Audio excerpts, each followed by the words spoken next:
নাহমাদুহু ওয়া নুসাল্লি আলা রাসূলিহিল কারীম আম্মা বাদ।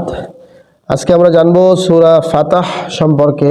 তারতিবিল নুজুল অনুযায়ী সূরাটি 111তম সূরা। তারতিবিল মাসহাব বর্তমান কোরআন মাজিদের বিন্যাস অনুযায়ী এটি 48তম সূরা। তো এই সূরাটির আগে আছে সূরা মুহাম্মদ এবং পরে আছে সূরা হুজরাত। এই সূরাটি 6ষ্ঠ হিজরিতে নাজিল হয়, আয়াত আছে 29টি। এই সূরাটি মাদানী সূরা। সূরাটি ফাতাহ হওয়ার নামকরণের কারণ হলো ফাতহ শব্দের অর্থ হলো বিজয়, উন্মুক্তকরণ। সূরার 1 নম্বর আয়াতে ফাত শব্দটি এসেছে, যেখানে আল্লাহ তাআলা মুমিনদেরকে বিজয়ের আগাম সুসংবাদ দিয়েছেন। সেখান থেকে এই সূরার নাম হয়েছে ফাত। এই সূরার মেজর থিম হলো 3টি: হুদাইবিয়ার সন্ধি চুক্তি, 2 আনুগত্যের অঙ্গীকার, 3 সেরা সঙ্গীদের গুণাগুণ। এই সূরাটির সারনজুল হলো মুসলিমরা মদিনায় এসেছে 5 বছর হয়ে গেছে প্রায়। তো এক রাতে আল্লাহ রাসূল সাল্লাল্লাহু আলাইহি ওয়াসাল্লাম স্বপ্নে দেখলেন তিনি তার সাহাবীদের নিয়ে আল্লাহর ঘর কাবা তওয়াফ করছেন। নবীর স্বপ্ন সাধারণ কোনো স্বপ্ন নয়, প্রকৃতপক্ষে এটিও আল্লাহর একটি আদেশ। তাই সাহাবীদেরকে নিয়ে নবী সাল্লাল্লাহু আলাইহি ওয়াসাল্লাম মক্কার উদ্দেশ্যে বেরিয়ে পড়লেন। ওদিকে কুরাইশরা কোনোভাবেই চাচ্ছে না নবী মক্কায় প্রবেশ করুক।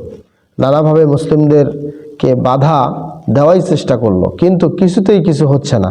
তখন তারা কৌশলে মুসলিমদের সাথে হুদাইবিয়ার ময়দানে সন্ধি চুক্তি করতে চাইল। নবী সাল্লাল্লাহু আলাইহি ওয়াসাল্লাম তাতে রাজি হলেন। চুক্তির শর্তগুলো মুশরিকরা এমনভাবে লিখল যাতে করে মুসলিমরা বেকায়দায় পড়ে। এমনকি সে বছর মুসলিমরা ওমরা পর্যন্ত করতে পারবে না, এমন চুক্তিও তারা লিখলো, শর্ত লিখলো। ফের আসতে হবে আগামী বছর। নবী সাল্লাল্লাহু আলাইহি সাল্লাম তাদের সব শর্ত মেনে নিলেন। সত্যি বলতে বাহ্যিকভাবে দেখলে মনে হবে এই চুক্তিতে মুসলিমরা অনেক অধিকার থেকে বঞ্চিত হচ্ছে, তাদের পরাজয় হয়েছে। তবে আসল সত্যটা হলো এই চুক্তিতে একমাত্র লাভবান হয়েছে মুসলিমরাই, আর শেষ পর্যন্ত বেকায়দায় পড়েছে কাফের মুশরিকরা। এটা যে মুসলিমদের বিজয়, এই কথাটি আল্লাহ তাআলা এই সূরাতে জানিয়ে দিয়েছেন। হুদাইবিয়া থেকে মদিনায় ফিরে আসার পথেই এই বার্তা নিয়ে সূরাটি নাজিল হয়। আর বাস্তবেই এই সন্ধির হাত ধরেই কিছুকাল পরেই মুসলিমরা মক্কা বিজয় করে, যা ছিল এক মহাবিজয়। এই বিষয়ে তাফসিরে বাগাবীর মধ্যে এসেছে 7ম নম্বর খণ্ডের 293 নম্বর পৃষ্ঠায়। এই সূরার সেগমেন্ট হলো 3টি: সুসংবাদ ও সতর্কবার্তা, 2 অঙ্গীকারের অবিচল থাকা, 3 রাসূলের উদ্দেশ্য ইসলামের বিজয়। এই সূরার ফজিলত হলো 2টি। 1 নম্বর হচ্ছে গোটা দুনিয়ার চেয়ে বেশি প্রিয় হলো এই সূরাটি। সুবহানাল্লাহ। আল্লাহ রাসূল সাল্লাল্লাহু আলাইহি ওয়াসাল্লাম বলেন যে আজ রাতে আমার ওপর এমন একটি সূরা নাজিল হয়েছে যা আমার কাছে সমগ্র দুনিয়ার চেয়েও বেশি প্রিয়। এরপর তিনি সূরা ফাতাহ পাঠ করে সাহাবীদেরকে শোনাইলেন। সুবহানাল্লাহ। এই হাদিসটি সহিহ আল বুখারীর 4833 নম্বর হাদিস। এবং বিজয়ের দিনের তেলাওয়াত, মক্কা বিজয়ের দিন নবী সাল্লাল্লাহু আলাইহি ওয়াসাল্লাম প্রকম্পমান ও চমৎকার আওয়াজে সূরা ফাতহ তিনি পাঠ করেছিলেন। সুবহানাল্লাহ। সহিহ বুখারীতে এসেছে, সহিহ মুসলিমের 1853 নম্বর হাদিস। এই সূরার কোয়াজান ইফেক্ট হলো রাসূল সাল্লাল্লাহু আলাইহি ওয়াসাল্লামের উপর বেশি বেশি দরুদ ও সালাম পাঠাতে হবে, তবেই রাসূলের জীবনবোধ আমাদের সামনে সব সময় জাগ্রত থাকবে। আমরা যত বেশি রাসূলের নামে দরুদ পাঠ করব, তত বেশি রাসূলের কথা আমাদের স্মরণে আসবে। এই সূরাটির সেন্ট্রাল থিম হচ্ছে আল্লাহর পক্ষ থেকে বিজয়, শান্তি ও আত্মিক শান্তি আসে। এবং গতিপথ হলো 4টি: বিজয়ের ধারণা, 2 আল্লাহর ওয়াদায় পূর্ণ ভরসা রাখা, 3 মুমিনদের কৌশলগত বিজয়, 4 আদর্শ নেতা। এই সূরাটির ওভারভিউ হলো 1 থেকে 7 নম্বর আয়াতে হুদাইবিয়া সন্ধি চুক্তি ও এর ফলাফল নিয়ে কথা এসেছে। 8 থেকে 10 নম্বর আয়াতে নবী সাল্লাল্লাহু আলাইহি ওয়াসাল্লামের আগমনের উদ্দেশ্য এবং বায়াতে রিদওয়ানের ব্যাপারে আলোচনা করা হয়েছে। 11 থেকে 17 নম্বর আয়াতে বলা হয়েছে হুদাইবিয়ার বছর উমরা সফরে অংশ না নেওয়া লোকদের ব্যাপারে কিছু কথা বলা হয়েছে। 18 থেকে 24 নম্বর আয়াতে বায়াতে রিদওয়ানে অংশগ্রহণকারীদের ওপর আল্লাহর সন্তুষ্টি প্রকাশ পেয়েছে এবং তিনি তাদেরকে দিয়েছেন বিজয়ের ওয়াদা। 25 থেকে 26 নম্বর আয়াতে যুদ্ধের হুকুম না দিয়ে আল্লাহ কেন হুদাইবিয়া সন্ধি চুক্তি করালেন আর তার ফলাফল নিয়ে আলোচনা করা হয়েছে। 27 থেকে 29 নম্বর আয়াতে রাসূলের দেখা স্বপ্ন অবশ্যই বাস্তবতায় রূপ নেবে। রাসূল সাল্লাল্লাহু আলাইহি ওয়াসাল্লাম ও তার সাহাবীদের বৈশিষ্ট্য বর্ণনার মধ্য দিয়ে ইতি টানা হয় সূরাটির। এই সূরাটির কেস স্টাডি হলো এই সূরার 26 নম্বর আয়াতে আল্লাহ তাআলা কাফেরদের একটি বৈশিষ্ট্য তুলে ধরেছেন। কাফেরদের একটা বৈশিষ্ট্য, আর সেটি হলো ওরা ইসলামের ব্যাপারে নিজেদের অন্তরে মূর্খতা প্রসূত ঘৃণার স্থান দেয়। এ ঘটনা হুদায়বিয়ার সময় হজ ও ওমরা পালন করতে আল্লাহ রাসূল সাহাবীদের নিয়ে মক্কার দিকে রওনা হলেন, কিন্তু পথিমধ্যে এসে তারা বাদ সাদে মক্কার কাফের মুশরিকরা বাধা দিল। তারা নবীকে এই বছর আর মক্কায় ঢুকতে দেবে না, কারণ তাদের আশপাশের সকল আরব গোত্রই জানে যে মুশরিক ও মুসলিমদের মধ্যে তুমুল বিরোধ। এই অবস্থায় যদি তারা মুসলিমদেরকে মক্কায় ঢুকতে দেয় তাহলে সবাই তারা মনে করবে যে মুসলিমরা বুঝি কুরাইশদের চেয়ে বেশি শক্তিশালী হয়ে গেল।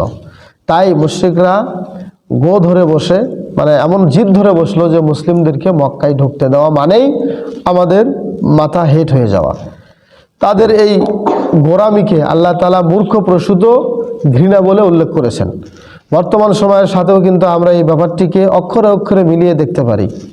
দুনিয়া জুড়ে নিজেদের ক্ষমতা আর দাপট দেখাতে কত দেশ আজ মুসলিমদের ওপর নির্যাতন চালিয়ে যাচ্ছে। তারা নিজেদের অন্তরে ইসলাম ও মুসলিমদের প্রতি মূর্খতা প্রসূত ঘৃণা লালন করে। মক্কার মুশরিকদের মতো তারাও এর পরিণাম ভোগ করবে। পরিশেষে মক্কা বিজয়ের মতো মুসলিমরা গোটা দুনিয়ায় বিজয়ী হবে ইনশাআল্লাহ। এ বিষয়ে রুহুল মাআনির মধ্যে আমরা দেখতে পারবো 13 নম্বর খণ্ডের 269 নম্বর পৃষ্ঠায়। রিফ্লেকশন বা তাদাব্বুর হলো সর্বশেষ। আল্লাহ তাআলা কাফেরদের জন্য দাউ দাউ করে আগুন তৈরি করে রেখেছেন। এ কথা বলার পরে 14 নম্বর আয়াতে বলা হয়েছে যে মহাকাশ ও পৃথিবীর রাজত্ব আল্লাহর। তিনি যাকে চাইবেন ক্ষমা করে দিবেন আর যাকে চাইবেন শাস্তি দিবেন। আল্লাহ অত্যন্ত ক্ষমাশীল ও দয়ালু। আয়াতের শেষে গফুর বা অত্যন্ত ক্ষমাশীল এবং রহিম বা পরম দয়ালু এই নাম দুটি আনা হয়েছে। এতে ইঙ্গিত রয়েছে যে কেউ যত বড় অপরাধী করুক না কেন, যদি আল্লাহর কাছে ক্ষমা চায় অপরাধ থেকে ফিরে আসে, আল্লাহ তার অপরাধ ক্ষমা করে দেবেন এবং তার ওপর দয়া করবেন।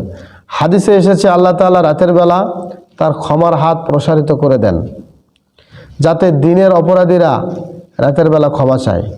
আবার দিনের বেলায় তার ক্ষমার হাত প্রসারিত করে রাখেন, যেন রাতের অপরাধীরা দিনের বেলায় তার কাছে ক্ষমা চায়। কিয়ামত আসার আগ পর্যন্ত চলতে থাকবে এভাবেই, তিনি ক্ষমা করতেই থাকবেন।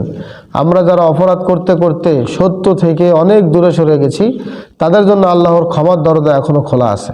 তাই সব পাপাচার আর অপরাধ ছেড়ে এখনই তওবা করতে হবে।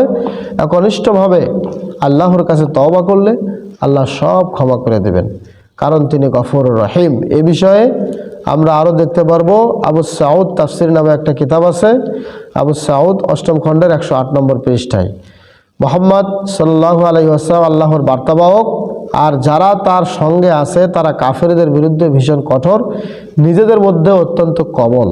এ সূরার শেষ আয়াতে মুমিনদের বিপরীতমুখী দুটি গুণের কথা উল্লেখ করা হয়েছে, কঠোরতা এবং কোমলতা। কাফেরদের সঙ্গে কঠোর আর মুমিনদের সঙ্গে কোমল।